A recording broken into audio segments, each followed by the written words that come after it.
สุดท้ายในต่อគ្នាថ្ងៃនេះមកនៅต่อគ្នាដល់លេងចាខ្ញុំគ្នាឡើងភ្នំចាគេហៅភ្នំវងខោប្រច័ននៅខេត្តលបបុរីចាមិនងាយនឹងបានដល់លេងជាមួយបងអញ្ចឹងហើយមុននឹងមកនេះត្រូវណាត់គ្នាឡើងមួយខែមុនហើយក៏សម្រេចថាមកឡើងភ្នំជាមួយគ្នាទាំងអស់គ្នាចាទាំងអស់ដែលមកនឹងរួមគ្នាគឺ8នាក់ចាហើយភ្នំនេះគេឲ្យឡើងពេលយប់ដែរអញ្ចឹងហើយក៏សម្រេចនឹងគ្នាឡើងពេលយប់បណ្ដោយចាព្រោះវាតិចកំពុងតឡើងនេះគឺតឡើងរោគព្រះអង្គធំនៅខាងលើចាអានេះគឺគ្រាន់តែ500ក្តៅម្នាក់ថាប៉ុណ្្នឹងសบายចាការតឡើងនឹងមនុស្សអត់សូវច្រើនទេអញ្ចឹងមានពេលថតរូបមួយបងហើយនឹងមួយក៏បានវីដេអូស្អាតច្រើនដែររូបក៏ស្អាតព្រោះកន្លែងគេស្អាតអញ្ចឹងឲ្យថតកន្លែងតាណាគឺ300ក្តៅគឺយើងមកដល់ហើយពេលឡើងមកដល់ព្រះអង្គធំគឺវ៉ាវបណ្ដោយគឺស្អាតខ្លាំងមែនទែនហ្មងធំខ្លាំងមកសំណាងល្អហើយក៏សុភមង្គលចាចុះមកពីព្រះអង្គធំ500ក្តៅហើយក៏នឹងខ្ញុំមកឡើង3790ក្តៅបន្តទៀតចាមុននឹងឡើងនេះគឺម្នាក់គឺថតរូបទុកសិនចាតែយ៉ាងគឺកន្លែងវាស្អាតអញ្ចឹងហើយយើងទុកអនុស្សាវរីយ៍ល្អៗមួយគ្នាសែនហើយយើងក៏នឹងគ្នាឡើងទៅកំពូលភ្នំទាំងអស់គ្នាហើយក៏ឡើងឈប់ចាព្រោះថាយើងហត់អញ្ចឹងវាមានខ្ទមឲ្យយើងសម្រាកមានទឹកលក់តាមផ្លូវរហូតតែទៅពេលដល់កណ្ដាលផ្លូវគឺម្នាក់យកតែអាត្មាខ្លួនឯងឲ្យរួចសិនទៅគឺ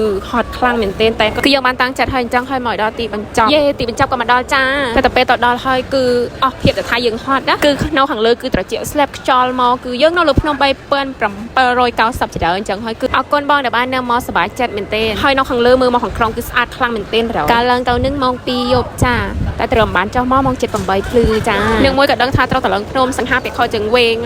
ជើងខខ្លួនឯងប៊ីដួលពីម្ដងហើយនៅពេលដែលយើងចង់មកវិញគឺទេសភាពស្អាតបណ្ដោយគឺពេលព្រឹកអញ្ចឹងហើយវាមើលទៅគឺធម្មជាតិតែបន្តិចគឺដើមឈើវាអត់សូវខៀវប៉ុន្មានណានេះគឺមុខបាត់មនុស្សអត់ដេកចាមករោគបនកសលចាជីវិតយើងមានម្ដងអញ្ចឹងហើយយើងមានឱកាសយើងធ្វើបនច្រើនចា